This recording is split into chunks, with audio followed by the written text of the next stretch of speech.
Here we go. We are live once again. The 111 show. We back and we better than ever. But we missing my main guy, Melly. It's all good. We're gonna hold down the fort. I am your host, Chauncey the Bishop, aka Chaz _ 15. And I'm here with my co-host, C Dub, aka C Low, and the one and only What up, dog? Michael C. Jimmy Butler. Tim Anderson didn't cheat. Free Ivy. First thing it Free is Amy, man. Look, free Ime. look. You man. mean Ime? Email. Look, Email. Michael C. Jordan is in the building. The people's chant, the people's voice. He just like me for real. That's what's going on today, man. I'm glad to be back. Tim Anderson definitely big cuz, but we're gonna pop it off light. Memorial Day weekend. Let's get into it. How'd y'all boys celebrate? CeeLo, talk to me. Memorial Day. I worked half today, so and I slept, took a nap, and then ate some food. Mike, how was your Memorial Day weekend, brother? It was good, man. You know, I had the little one. We chilled at the pool or whatever. We kicked it, you know. Mike Jr. Low key, real low key, man. Out of the way, man. Just real. Hopped on that grill for a little bit. Do what I had to do. I love it. Ate some dogs, ate some meat, and kept it pushing. Not the gobbler. Real goblin, man. Nah, getting that protein in. Yeah, I mean, Memorial Day was kind of slow for me this year. I didn't do much. Hit the links. Got a quick 9 in by myself at Royal. Shout out Royal. Get me in there, even though I didn't have a tea time. That's love. But let's go ahead and get into it, man, because as we predicted on this show, if you've been here with us, you know this is a Miami Heat friendly pod. And the Miami Heat just closed out the Boston Celtics at the Boston Garden in 7, as we predicted, 103-84. I mean, there was points in this game where it seemed like it might have been a fight, but the Heat really controlled the pace of the game the whole time, and they drug the Celtics down into the depths of the darkness with them, and they said, "Hey, we gonna play dirty. It's gonna be a rock fight. It's gonna be one of them snowball fights where I'm grabbing all ice balls." And the Heat got it done a dirty way, the grimy way. I couldn't be more proud of the Heat, being a Heat supporter for this series and being a Boston hater at all times, all things Boston, except for Tom Brady. But yeah, yesterday Tatum got hurt the first possession, or one of the first possessions early in the first quarter, and it basically went all downhill from there. CeeLo, he has a couple guys on this team he really likes. Caleb, his namesake being one of them. Go ahead and talk to me about Caleb Martin's performance yesterday, CeeLo. Bro, hooping. Look. Dade County, Broward County, Hallandale, Florida, Hollywood, Florida, all of those, 305, 954. There was a lot of babies conceived. And if there's going to be any boys born in the next 9 months, their names are probably going to be between Max, Gabe, and Caleb. Yeah. Down there in Florida. There's going to be the three most popular names. It's going to be Max, Gabe, and Caleb. Sorry, Jimmy. You ain't make the cut. You ain't made the cut, but you got a chance to redeem yourself. He gets it, though. He knows. Yeah, he definitely gets it. Hey, he definitely gets it. But, hey, man, dudes was hooping.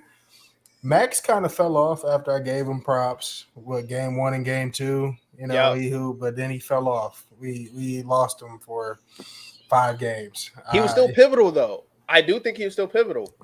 Barely. He had some timely buckets. He had some timely threes, which were kind of scarce in this series.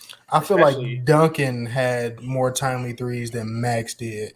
So I really don't think, after game 2, Max was not really considered where I had that whole X Factor short going on. I had to kind of take him out and replace him with Caleb. And Caleb, hey, man, that dude was out there getting buckets. He was out there getting boards. He was out there playing defense. He was doing everything that Spo needed him to do, fitting in. He was just a perfect puzzle piece, which helped the Heat close out that series. And then Gabe, as I was saying, Gabe, he was that change of pace guard because Laurie don't got the wheels that he used to. He showed like spurts. He showed spurts, but he don't got them wheels like he did in Toronto. You're right, but I ain't taking no twin disrespect on this evening. Hey, Not tonight. I ain't disrespect him. I'm just saying Gabe is that next change of pace guard, which is why he's starting over Laurie. Don't disrespect the tip, Drew. You know what I'm saying? Yeah, hey, little Gabe got a shot, boy, and you can see like some of them games will fluctuate between either Gabe was shooting well or Laurie was shooting well. But it wasn't games where they both were shooting well. So, hey, man, I like Lil Gabe with the shot. He got a nice jumper. Caleb was hooping. Max, he was hooping, but he fell off. And then Duncan surprised me. The game, what was that, game 6, I believe? Yeah, Game 6. Yeah, Duncan was his hero game. Yeah, that was his hero game, and I predicted that he was going to close him out in 6. That was my prediction, and it almost happened. Hey, before you go, Mike, since CeeLo just talked about how he took the Heat in 6, and I obviously took the Heat in 7. Melly, our co-host, is in the chat talking about Heat in 7. Like I said, stop the cap, Melvin. He down there in the key capping like crazy, bro. Go enjoy the beach, cuz. Yeah, go to the beach. I don't think that sand between his toes got him confused.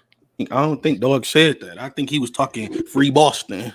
He said free email, man. Off rip. He said free and then we email. had to talk him into. No, but I think he had to talk him into it. He came around. Like I said, record the tape. He came around. You came around. But go ahead, Mike. Talk to me. Man, look. Shout out to the guys down in Miami doing what they need to do. As many people may not know, I'm a nickel and dimer on the parlay sheet. I'm just being honest. I will turn 85 cents into $100,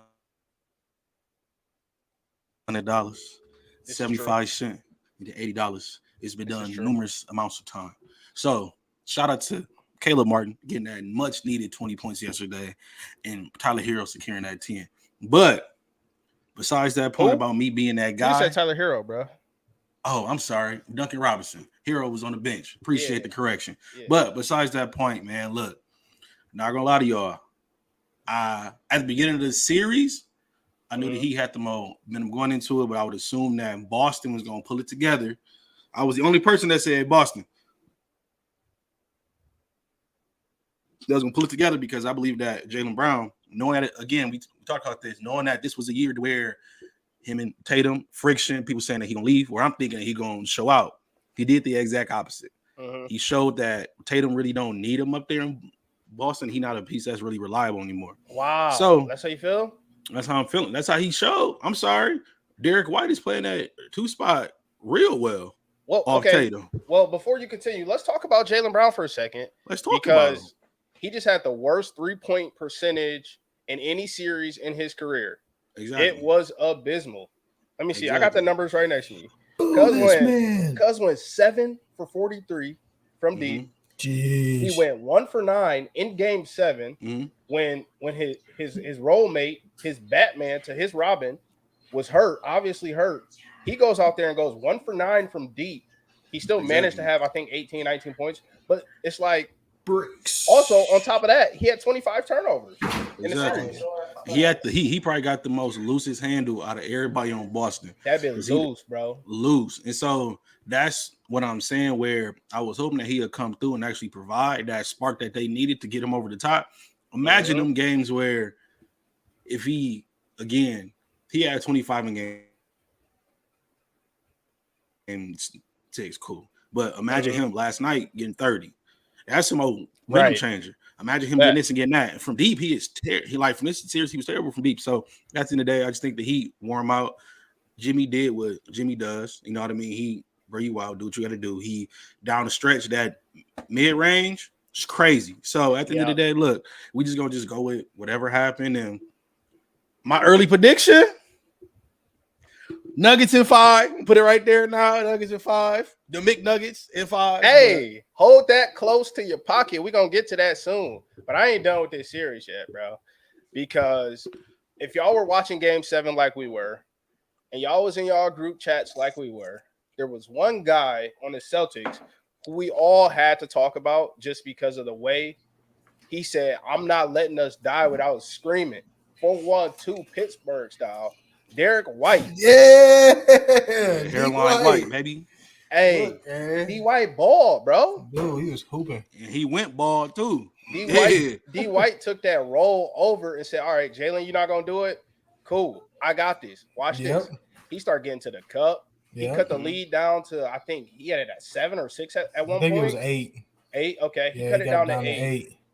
And the interesting thing about it to me is when he got going and he started cutting into that lead, it wasn't Jimmy Butler, it wasn't Bam who got the heat out of it. It was Caleb Martin who answered.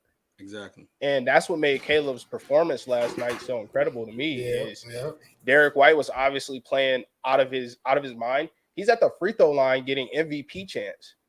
Now, the Boston crowd, the Boston fans, they're not dumb. They get it.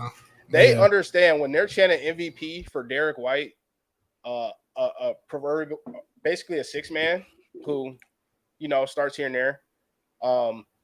They know they're sending a message to Jaylen Brown and Jason Tatum by doing that.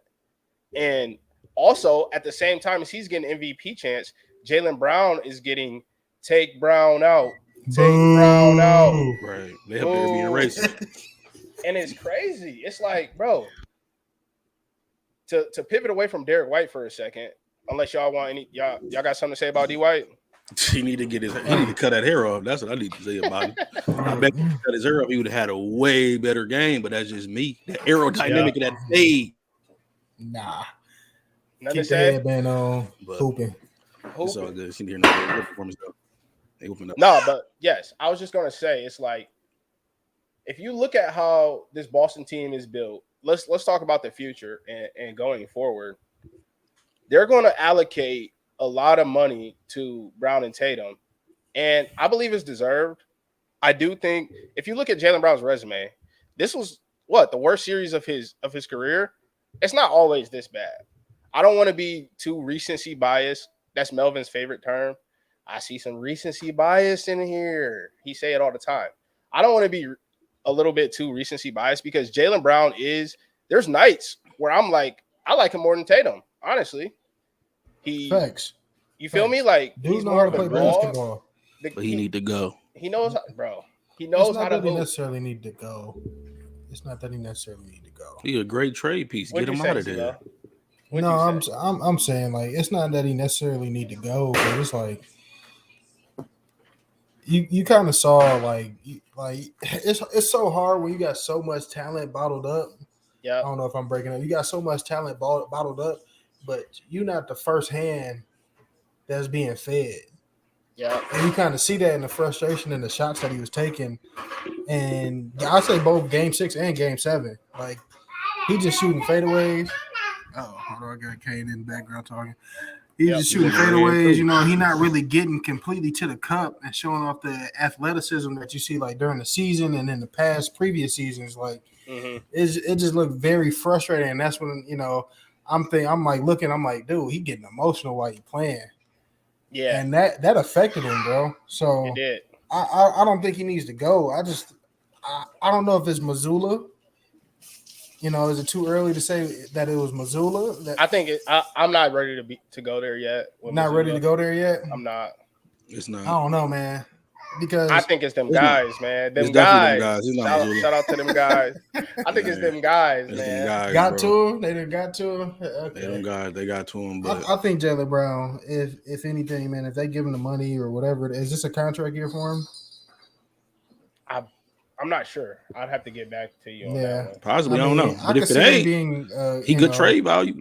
He is great trade value. I can see him being an important piece to another organization, but I can still see the Tatum Brown duo. Because I mean, if you break that up, then you know it's just Tatum and now it's the Tatum show with who else? Exactly. So let me give my argument before Mike gives his counterpoint. Because Mike's counterpoint is about to be important. I can't wait to hear it because I want to be there with you, Mike, but I just can't get there, right?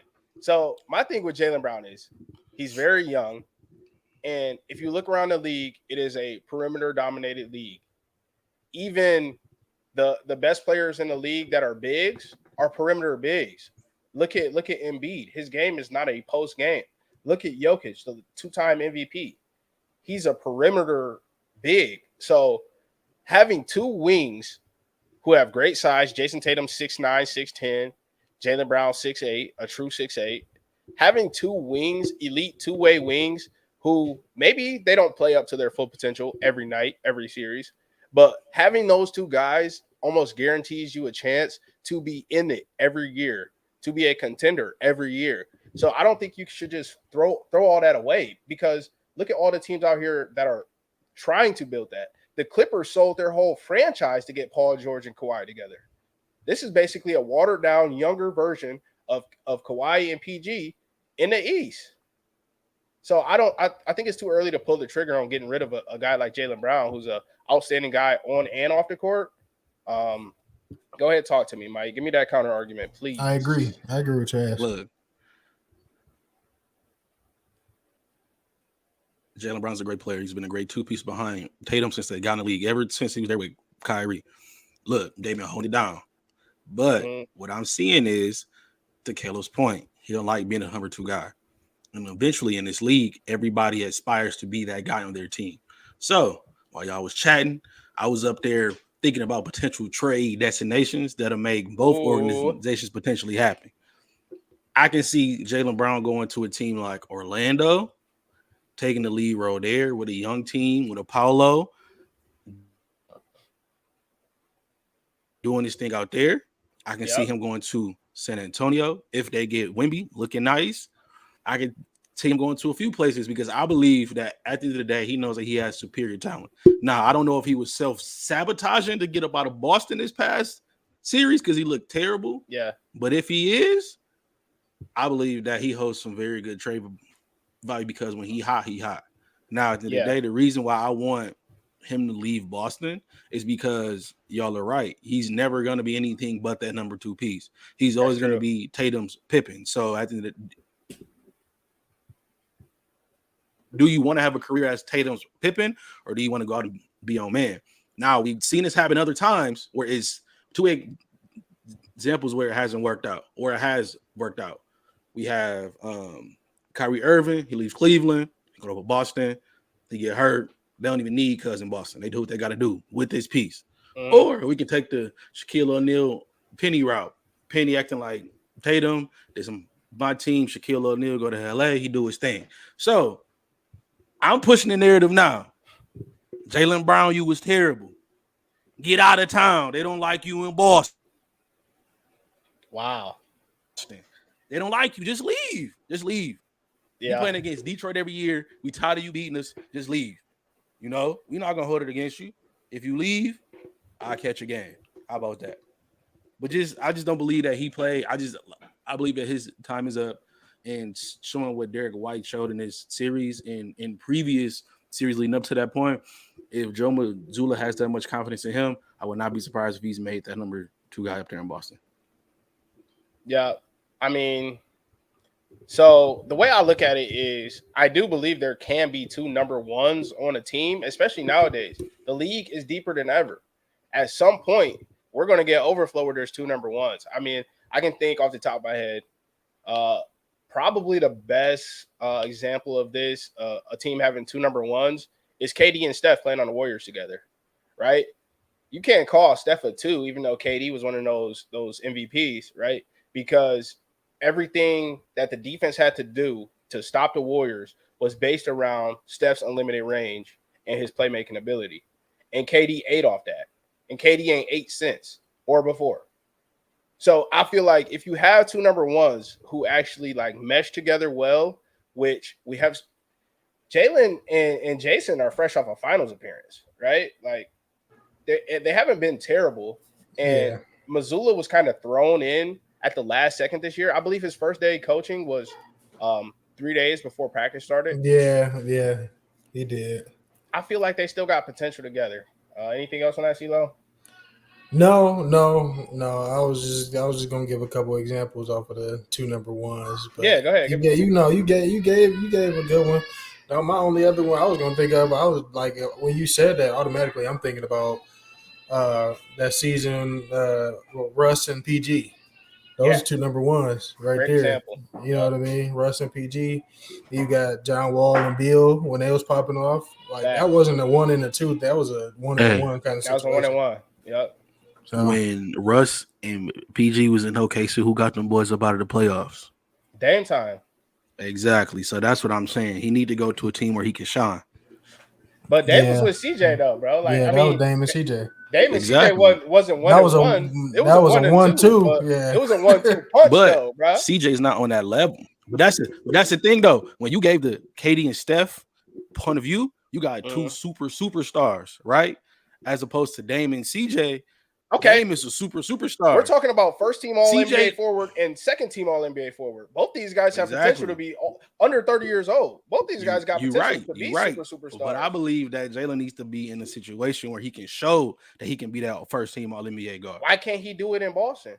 Because he didn't do it in Boston, so he needs to go. But this is another thing too that people have to remember. No, bro, he needs to go. Jaylen Brown, don't forget he started the playoffs with a wrap on his shooting hand, bro. He had a cut on his hand. He couldn't even grab the ball. So it's like, and honestly, bro, before you get to that point, this is all Nia Long fault. If I'm being real, because if she ain't cheat first, free Ime, we wouldn't even have these issues. I'm not about to bash Nia Long, bro. But I'm not bashing her. I'm just stating the facts. Ime Udoka is innocent. Black men don't cheat, and whatever that girl says, she lying. And what happened is when she cheated first, Ime had to cheat back. And then that messed up his job, which messed up the rotation. So they had to do what they got to do to get to the finals. And now what? All right. I like where you're going here because Jaylen Brown, he on the verge of getting up out of town. Bro, you took a weird path to get there, but I like where you're going. So let me stick on this before we move on to the preview. If Ime Udoka was still the coach of the Celtics, do you think the Celtics win this series against the Heat? Yes. Exactly, I do. Y'all both do? Yes. Yeah, I do. I kind of do too. I really do. Yes. And it's crazy that, I mean, a coach does affect the game a lot, right? Look at Spo. Spo finds a way to exercise every weakness that a defense or an offense shows, and he's going to do it in the most unexpected ways. You never know how it's going to come. Like, that's the best part about watching the Heat to me is it never looks the same. You'll never see the same stat line out of them. It's not Jimmy going for 40 every night and everybody else filling in the blanks. It's not like that in the Heat. Spo has a system where Duncan Robinson, a guy who barely played all year because they said he was a 3-and-D guy who lacked D, pause. Spo had him out there back cutting and getting to the cup, showing that his skill set is actually not only is it wider than you think, but we know what you're thinking about him. You think he's just going to sit at the perimeter and shoot threes all day. But I'm going to take advantage of that by having him back cut. And how many open layups did Duncan Robinson get this series? It was incredible. He had a lot. Yeah. He had a lot. Like 3 a game. Yeah. Close to. Yeah. So I think that's a bow on the Celtics season. They had an underperforming season. And they in the chat lying, bro. They in the chat lying. Don't believe them boys in the chat, bro. They just josh. What's the season thing, Mike? You killing me, bro. You killing me, bro. Sam, all right. Sam might go cap to you, bro. Sam, I had to put Sam's quote over here. I had to. That's all right. See, I can't even be. Nah, I can't. I can't do it, Sam. I'm sorry. Look, man, I'm gonna say this to that comment. I feel like with Ime, he gonna play chess with Spo.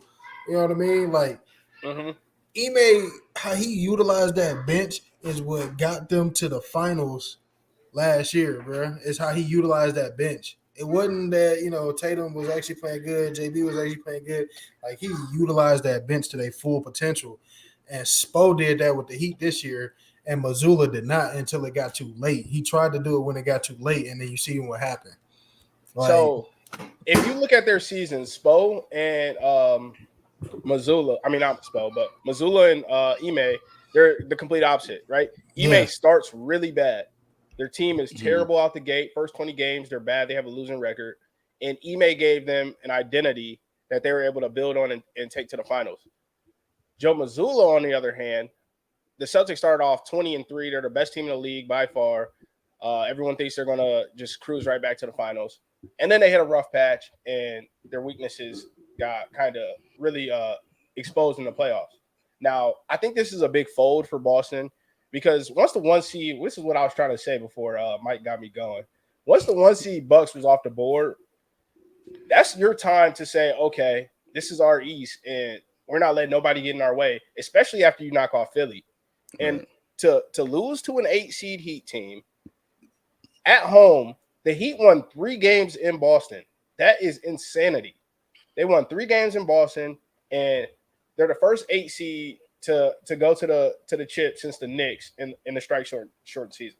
So, I mean, it's an incredible fold by Boston. It's bad. I don't care what they say. They try to make it seem good because they were down 0-3. Well, why were y'all down 0-3 in the first place, right? Because Joe Mazzulla is scared of Jimmy Butler.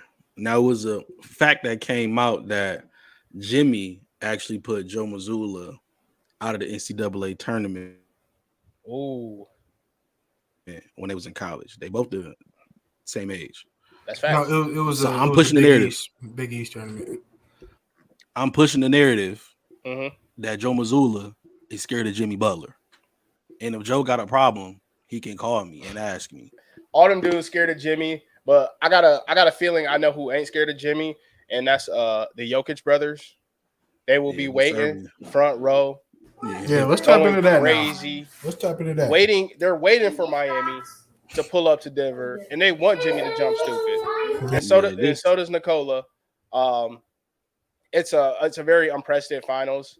It's not what a lot of people expected to happen. But if y'all been here rocking with us, y'all know it's what we expected to happen. At least me, maybe not Melvin. Melvin was on the Lakers, and I was on the Lakers too.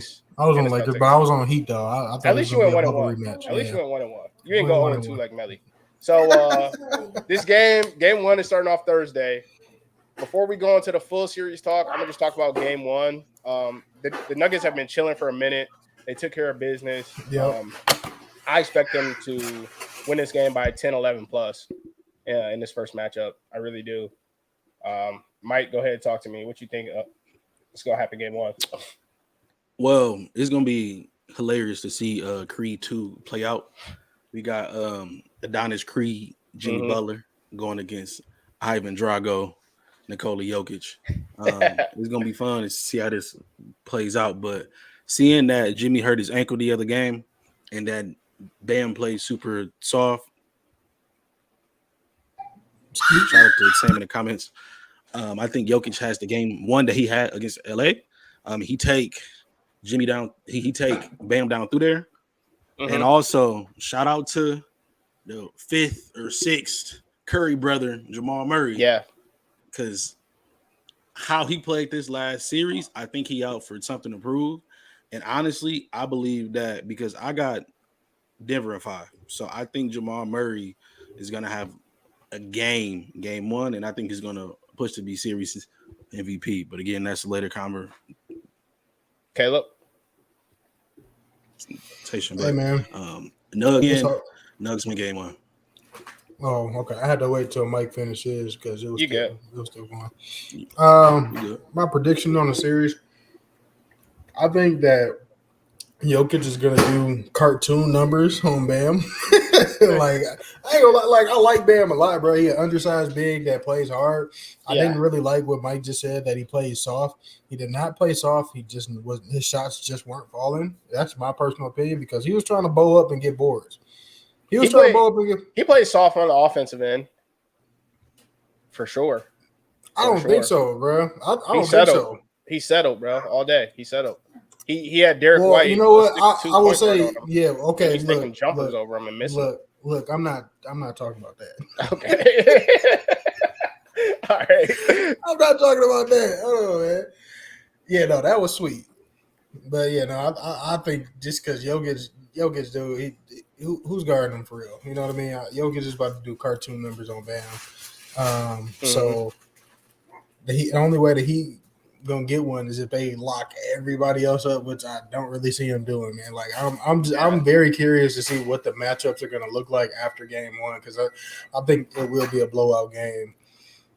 Game one, Nuggets versus Heat. I think the Nuggets are gonna come out shooting. They got, they got their legs, they had time to rest, hydrate, all that. I think it's gonna be a blowout for game one, and then we're gonna see some adjustments game two. I don't know, maybe a closer game, but we'll see. I don't want to give a full. I see Melly Nugs in 4. I don't want to give it like a full until I see that first game, because I want to see what the matchups are going to be after that game one. I think we all kind of agree that the Nugs are going to pop off. So game one. Here's the thing. I'm gonna take just looking at the comments right now, it's a very unpopular opinion. If you build somebody in a lab to defend Jokic, hear me out now, because nobody can do it perfectly. No one's going to stop him. He's going to score. He's going to pass. He's going to rebound. He's going to play make. He's going to do his things, right? But if you could build somebody to stop Jokic, it would be an athletic big who maybe is a little bit undersized, but has quick lateral movement. Ben Wallace. I'm getting there. Who has quick lateral movement, and more importantly, is quick getting off his feet, getting up into the air to challenge the release point, whether it's the release point of a pass or of a shot. And the prototype would really be Giannis, right? Like Giannis would be the ideal guy to guard Jokic in a 7-game series. But Bam is not a bad number 2. He's probably number 2 on my list. Like Anthony Davis he has all the height you need, but he's a little bit slower getting up and off the ground. You know what I mean? He don't have that up and down like Bam got, like Giannis got that juice, right? So I feel like Bam is actually going to be able to help slow things down a little bit in the aspect of he's going to be able to cut off some of those lanes and some of those angles that Jokic likes to get to, because Jokic is such a creative player because he's not very athletic, right? So he has to use angles and change of pace. And Bam is the type of guy who's going to be able to sit down and stay with him a little bit, and he's going to force him to, okay, maybe I got to hold the ball above my head a little bit longer than I want to, because every time I take a step, he's already here. So I think that's a good matchup for the Heat. I mean, it's going to be the best we've seen in the playoffs so far against Jokic. Nobody else will be the same level of defender against Jokic, in my opinion. AD had the best shot and got shot on. But all that being said, the Heat ran zone defense more than anybody in the NBA in the last 20 years. If you run zone defense against this Nuggets team, primarily when Jokic is at the top of the key and they're running 5 out. Now, we know their 2-man game with Jamal and Jokic is crazy. But if they're running 5 out and Jokic is at the top of the key and the Heat are in a zone, dude, it's a sweep. The Nuggets are going to sweep them. All they got to do is knock down some shots. It's going to be a sweep. Mm-hmm. So I think Spo's smarter than that, though. He's going to know he can't do that. And off the strength of Spo and Jimmy alone, I'll give him 1. Let's go Nuggets in 5, man. Let's go Nuggets in 5. Like I said, Nuggets in 5, baby.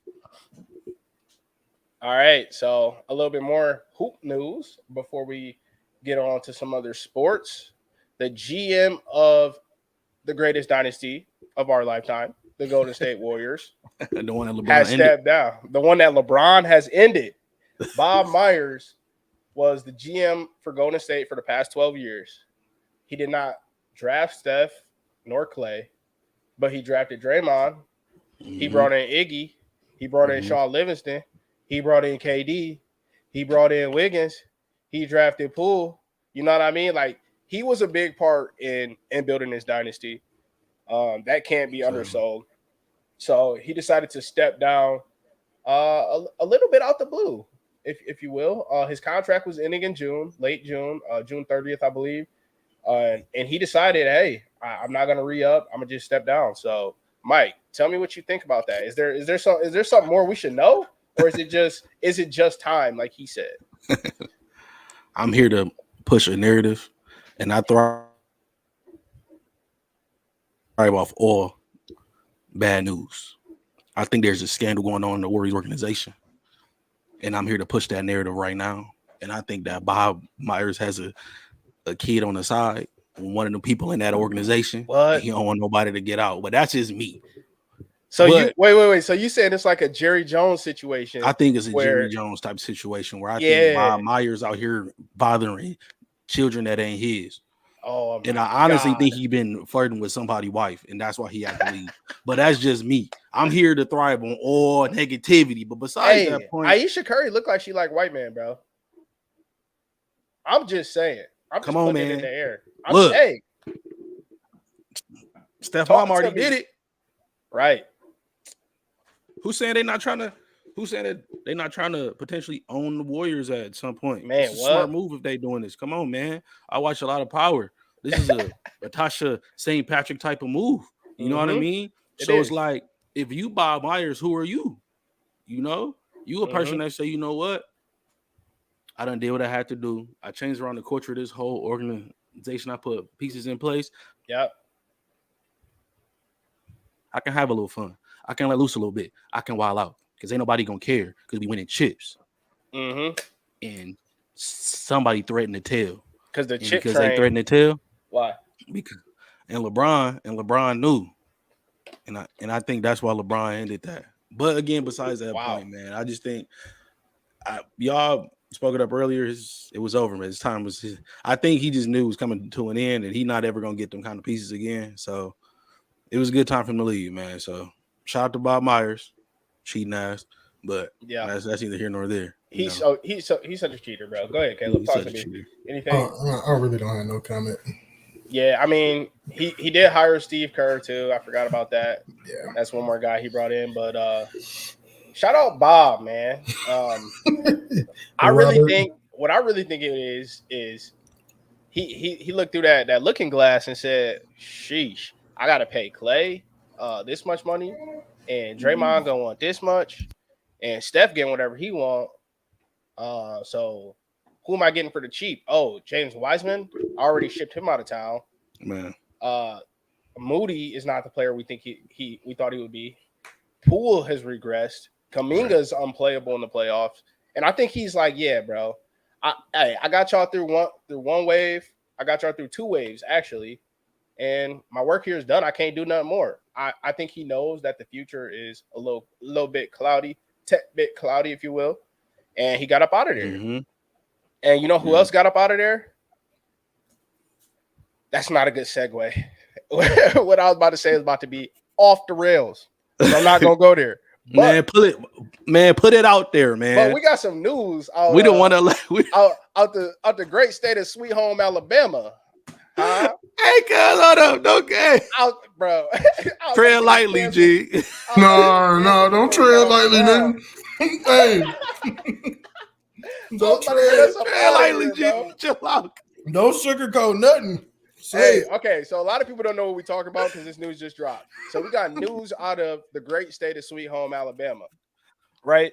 So the governor, Kay Ivey, has just passed a law that says transgender women will not be allowed to participate in collegiate sports in the state of Alabama.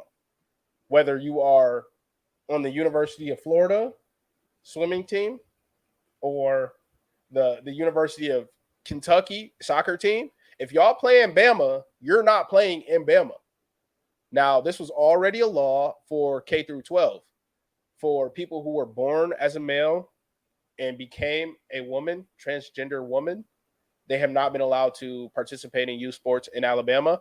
And now they have extended that to the college rank. So you tell me, let's go CeeLo. Talk to me. What you think about it? No Joanna Mans over here. Look, man, nah, bro. It's a touchy subject, so I'm gonna watch my wording. It's touchy. Right? But it's only fair to the women, man, that compete, man. They go above and beyond, to compete at their level, and for opposite sex of male, to come, say, hey, I'm a female, cool, be non-binary, do what you want to do, but do not compete in real women's sports. You know what I mean? Mm-hmm. That is an issue. You know what I mean? Like, because then you'll have women who won't want to compete in sports anymore. You know what I mean? Because of those very reasons. Like, come on, man. So I'm glad. I'm happy that they kind of doing that. You know, like, and I say this with a background because, you know, I had a coworker who was part of the LGBT community, and he had some very, you know, respectful comments about it. He was like, yeah, like, I don't think that's fair at all. You know what I mean? To women. So, you know, to know somebody that is in that community that thinks the same way that, you know, we think, you know, like, that is not fair to women, that, you know, well, it should be passed in every state. You know what I mean? It should be passed in every state, or make a category where only, you know, make 2 more categories, you know, for trans women and for trans men. Title 12. Something like that. Yeah, drop Title 12. Yeah, so that's what I think on it. Those are my thoughts. Go ahead, Mike. Well, as a DEI practitioner, don't get all coy now. Hey, say it with your chest. No, but like honestly, as a DEI practitioner, not for real though. Yeah, I agree with Caleb on that back end piece. At this point, it's getting to a point where it is more widely accepted throughout the country and throughout the world. So why integrate them with people who will feel like they shouldn't compete against them? Now, we're not going to call this segregation. We're going to just call it equality. So let's go ahead and put them in a position where they're competing against other trans Americans or trans people. It makes it easier on everybody. Now, at the end of the day, if you feel like you should be accepted, that's fine. Push for that. But if they create you a lane where you can't compete, how about you compete against your others? And at that point, then you can push for something else. So at the end of the day, what I agree with is what everybody else is agreeing with here. Honestly, I think it's a move that a lot of trans people probably won't get at first because they're like, we want to be accepted, and that's fine. But physically, biologically, mentally, a lot of people that they're competing against aren't going to accept them as well. Because if you do win, they're going to say that you have a advantage here, things like that. So it should be easier for you to segregate yourself and compete in your own lane.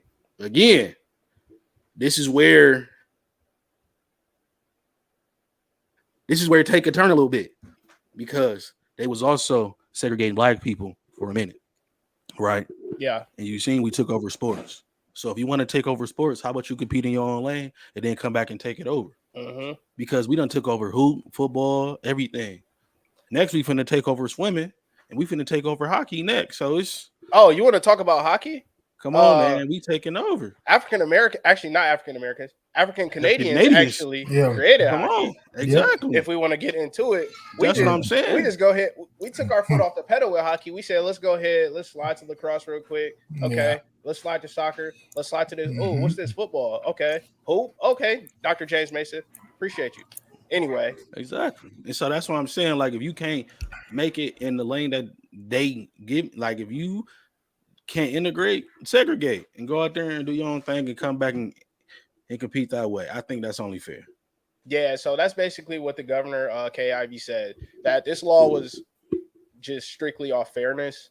They didn't see it as fair for male-born humans to compete against female-born humans. And I happen to agree with her. But y'all know here at 111, we are former college football players. And there's no sport we like to talk about more than football. So I got a little football for you. Before we get to that point, though, talk to me. How would you feel if there was a transgender male who was a female transitioned into a male? How would you feel as a college football player if that person was to compete with us? Would you be accepting of that, or would you be like, it is what it is? I really don't feel like playing with them or against them. I would be so accepting of that, because I mean, let's look at it as what it is. What's the chances of that individual dominating a contact sport, a collision sport, Titan, gladiator, like football? What's the chances of that individual dominating? And if they are, the culture of football players is let the big dogs be the big dogs. Let the dominant people dominate. So more power to that individual if they came and they were in our sport, in our league, and we were playing against them, competing against them, more power to them if they're first team all conference, first team All American player. That's how I feel about it, right? I'm also so again as a coach, as a coordinator, if there's a transgender person, you make me put my coach hat on. Yeah, if they playing free safety, are you torching that seam or what? Bro, we're calling benders, we're calling deep over routes, we're calling post corners out the slot till the wheels fall off. Yeah, right. You feel me? Like that's in that scene, big bro, for sure. Just want to make sure. Jump ball. We want to make sure for sure. Let's get into that college ball news. All right, back to college football, bro. Dominic Raiola. That name may sound familiar because he was a long-time Detroit Lion. He played center for the Lions for 14 years. He was a two-time All-American at Nebraska. His brother is a coach at Nebraska. And he was the center for Matthew Stafford for, I think, 6 or 7 seasons. So in that era that we grew up watching, every game, his son, Dylan Raiola, is the number 1 quarterback and the number 1 player in the class of 2024. Now, Dylan has, over the past 2 years, visited the University of Nebraska a total of 6 times, 6 or 7 times. And this last week, Dylan Raiola committed to the University of Georgia. The rich got richer, right? And so this is my thing, right? I want that kid to play wherever he want to play, bro. Like, he's been catching a lot of flack for it. I want him to have the college experience that he wants to have, because you only get one college experience. Absolutely. Now, with that being said, it's kind of sickening from a parity standpoint when you have a legacy All-American type player who probably could have very easily been playing in the Big Ten at a school that's not historically dominant, not recently dominant. I would say they've been historically dominant, but not recently. And he had a chance possibly to be the guy that brought them back to prominence, and yet he chose the 2-time defending national champions. How do you feel about that, Mike? Honestly, if I'm being real, that kid is gonna end up playing at Nebraska in 2 or 3 years anyway. He's gonna transfer to Georgia. So we ain't worried. But at the end of the day, with a lot of these kids now, they don't like to follow in their parents' footsteps. You know what I mean? Like, great example, Jerry Rice's son. He went to the University of Colorado, then transferred to USC. Pops played at Mississippi Valley State, HBCU school. I guarantee you they was recruiting him out of high school. That's different. That's not the same level, though. I feel you, though, but I'm saying like on another note. You know what I mean? Or it's like a Deion Sanders kid. You know what I mean? So I don't have any good examples of kids being like that, like at the cream of the crop. You know what I mean? Things like that. But at the end of the day, what it looks like is he values trophies and tradition and things like that. And Georgia is building one. Yeah. So I can't hate him for going on to school like Georgia, because at the end of the day, you're giving the opportunity to go into the best school in the country. And if you believe that you're going to play right away, take that. I believe he's still going to end up being at Nebraska in a couple years, though. He's going to end up going there anyway. So, you know what I mean? Because they just had a nice spring competition with 3 quarterbacks down there. And I think one of them transferred out because he didn't play. So they got some players down there who can play. And so if he liked that, he get the starting spot, so be it. But if he don't, he would end up heading out. He liked that for sure. Go ahead, CeeLo.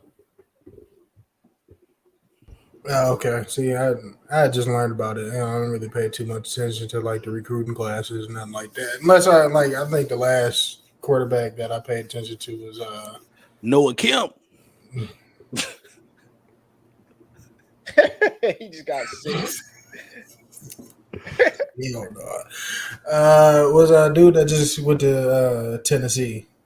That class. Like, Nico? It's recent, but like Nico, that's pretty much about it. Nico, you know what I mean? Like the last time I paid attention to like QBs going to college, I think was maybe Arch Manning. Justin Fields, though, like that was like the last time I was really into like high school QBs going into college. Like, just wasn't super into it.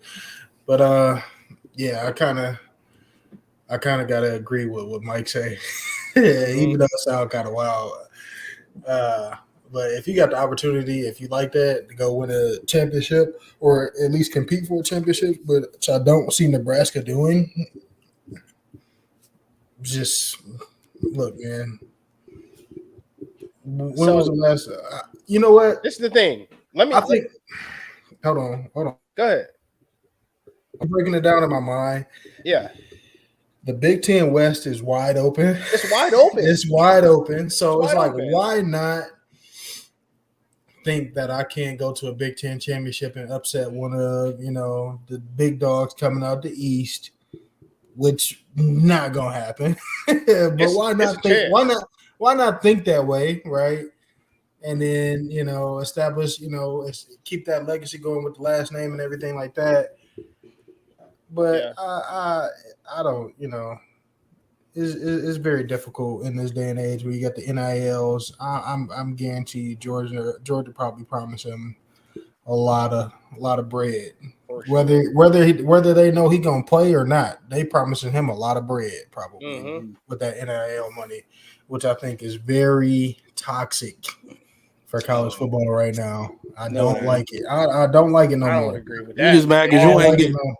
You just mad. But this is mad because hold on, bro. Ain't we the fans of the same? Ain't we fans of the same team? Look, this affect us too. What you mean? I know, bro. I'm saying. Man. So that's why I need to get rich and become a booster, and we gonna even the playing field after I get rich. Cool, right? Baby Kane about to be starting Q at MSU. Come on, man. But this is the thing, though, too. Georgia, he does have ties to Georgia through Matthew Stafford, who he referred to as Uncle Matthew. That's his man's. His dad was his center for 6-7 years. Right. And the quarterback's coach and OC that was there when Stafford was there just got hired back.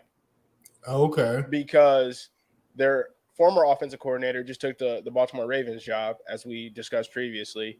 So he has a chance to work under that same guy. That says a lot. Yeah, so he got some Georgia ties too, Nepotism. I mean? Well, it's not even nepotism. Like if you think about like when was the last did they just say like Hendon Hooker was like one of the first SEC quarterbacks that was drafted by the Lions that high since Matthew Stafford? And there's not a lot of SEC quarterbacks outside of like the last three, which was Hurts, Mac Jones, and Bryce Young. Who else was drafted? Joe Burrow. So he got what, 4 QBs? Did you say Tua?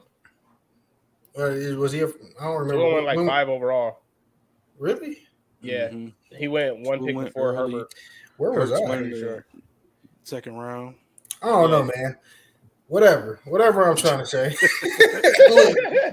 Look. Well, okay, I'll say this. Georgia don't push out that many QBs. Right. I shouldn't say SEC. Georgia don't push out that many. Yeah, they have not had to, no. So I think the development aspect goes in a long way with that as well. Now that you brought that up, that's a good fact. Yeah, and I think Georgia has been able to make the most out of their QBs they have. Like Stetson, he played way better than anybody anticipated in that offense, in that scheme. Which it'll definitely be similar. If you look at Jake Fromm, right? Dude couldn't sniff an NFL roster. He tried. He was trash. I don't know why he left early. But he was good enough to start over Justin Fields in college. You know what I mean? And at Georgia. Right. So it's like Georgia knows how to get the most out of their guys, and they'll pump them out to the league.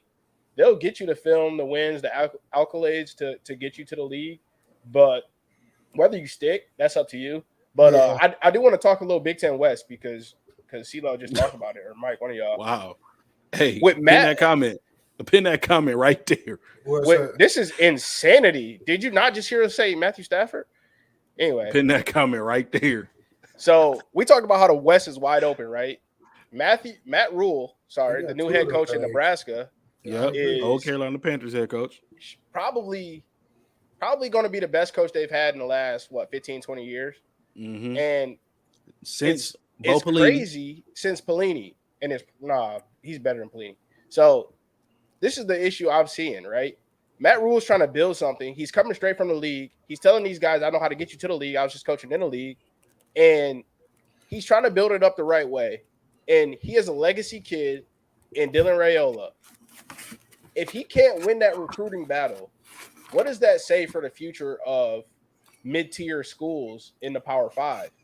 You know what I mean? Like, I think it's crazy to say that Scott Frost ruined Nebraska, but he did more damage to Nebraska than we even thought when they were having 6 losing seasons in a row. It's way deeper than that because now you can't even get a hometown kid to come home. You know what I mean? Go ahead.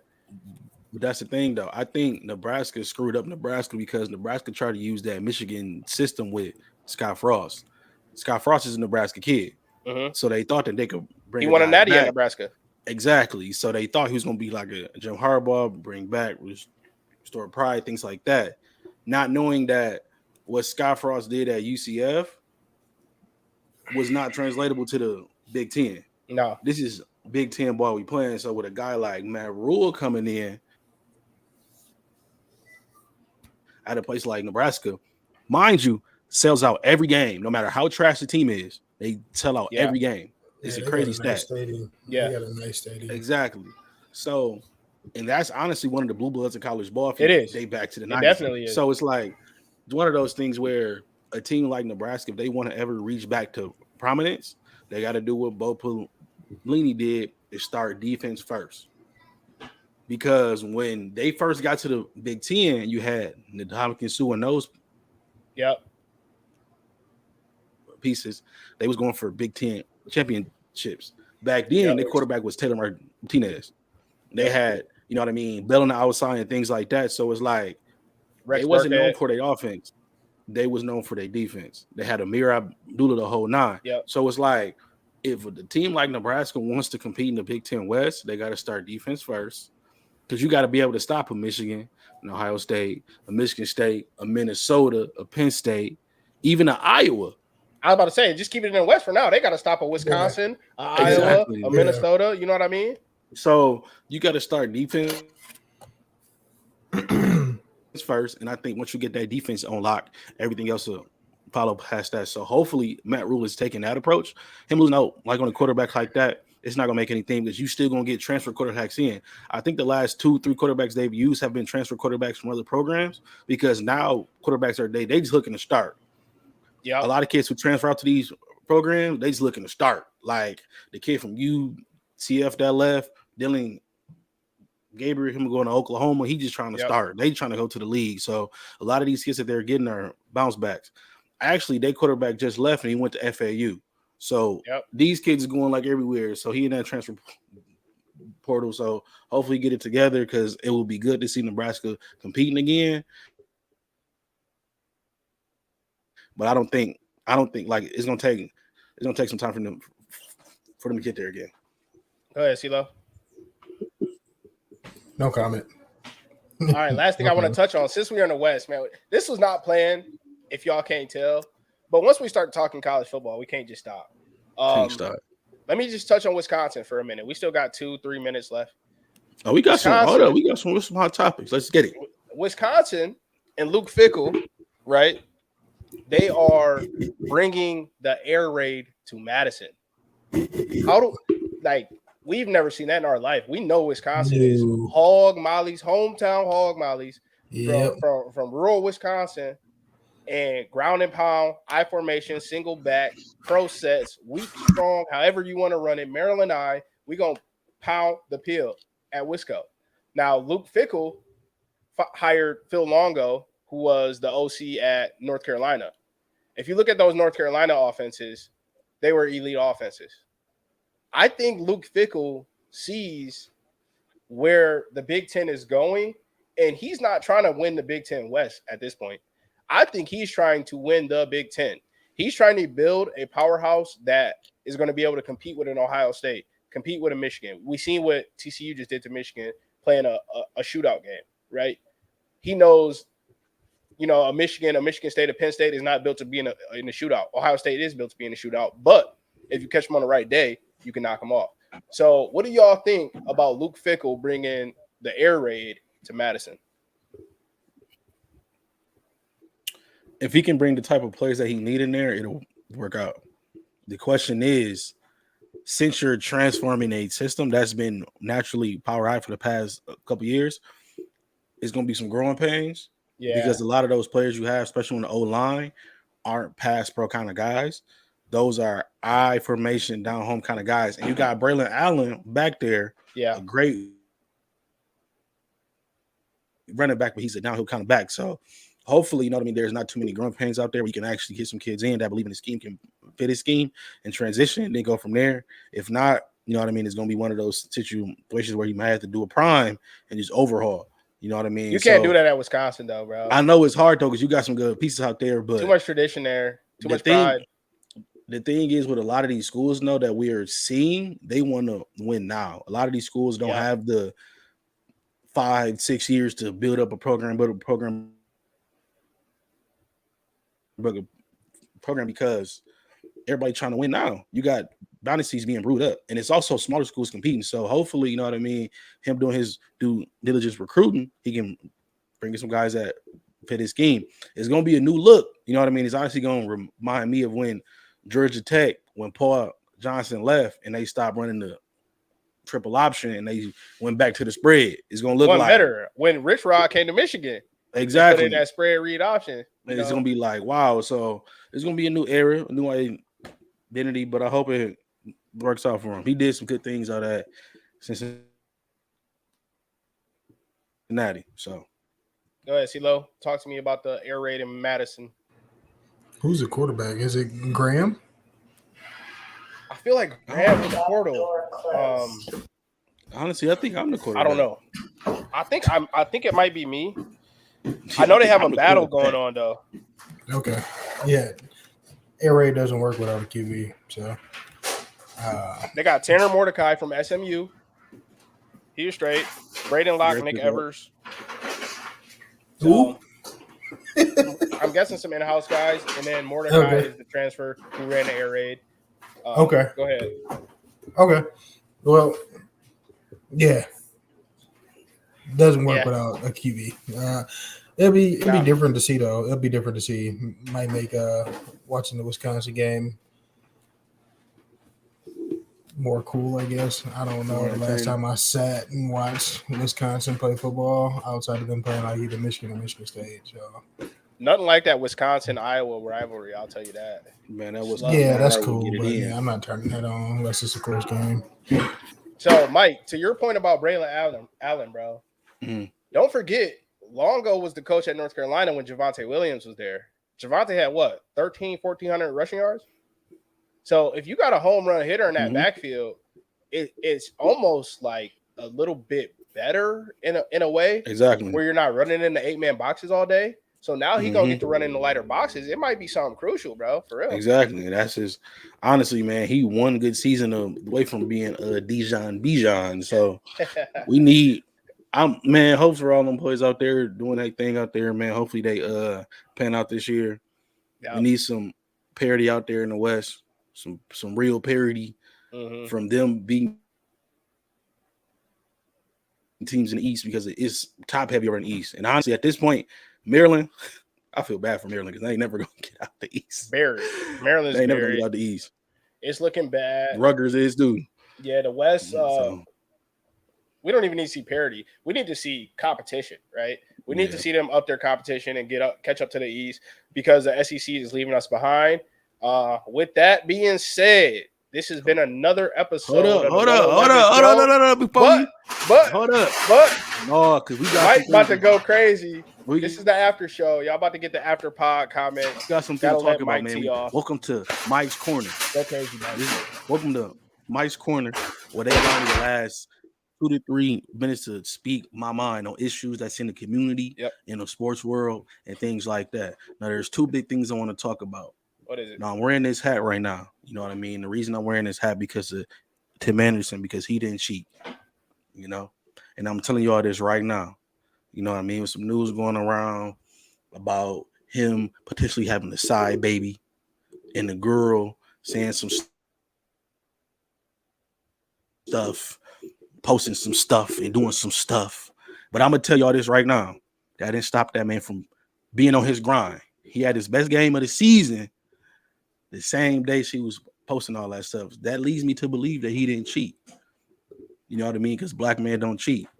And if he did cheat, I mean he got 24. If he did cheat, that means he 25% white. That's another theory for another day. I mean, he is playing baseball. Exactly. Shout out Tim Anderson, legend. What else you got for us? Travis Rudolph. Crazy situation. You know what I mean? A lot of people, if you ain't been following things on Twitter, former Florida State player, dating a girl who had a husband, by the way. Dating a girl who had a husband. They were dating. He threatened to break up with her, or they were on a break and he cheated on her. She got upset, broke his phone. They got into an argument. They got into a scuffle. And she decided to text her brothers and say, go shoot up his shit, end quote. So 4 guys rode up to his house, and Travis Rudolph did what the great equalizer would do. You know, he used his God-given right, his Second Amendment, stand your ground law in Florida, stood his ground, and only 3 people left that night out of the 4 that came. So, again, that's Mike's Corner. That's the news for y'all today in entertainment, in the sports world. You just gonna tell us what happened, but do you have a take on it or anything? Well, I got a take on it. Free Travis Rudolph. That's what? So he got locked up for that?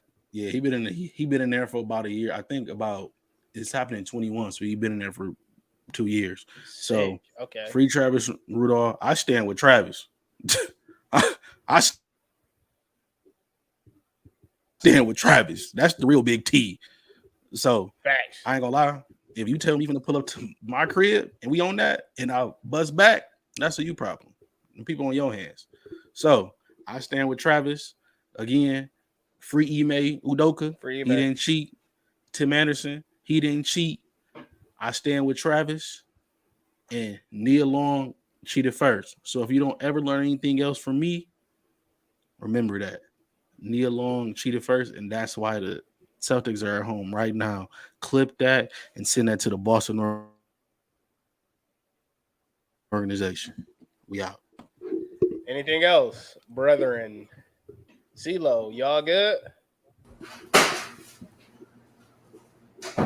He over there thinking how Kyle Lowry think it's in the league. Cut it off. Well, it's been a pleasure, man. We appreciate all y'all hopping on the live, being in the comments, going crazy, dropping the flags. We appreciate it. Don't forget to like, comment, and most importantly, subscribe to the channel. We got shorts coming at you this week. It's a big week. NBA Finals are here. We about to transition to that college football talk. A little bit of that NFL preseason talk is coming. Stay with us. Once again, we are out. CeeLo, see ya. Yes, sir. You still recording, G?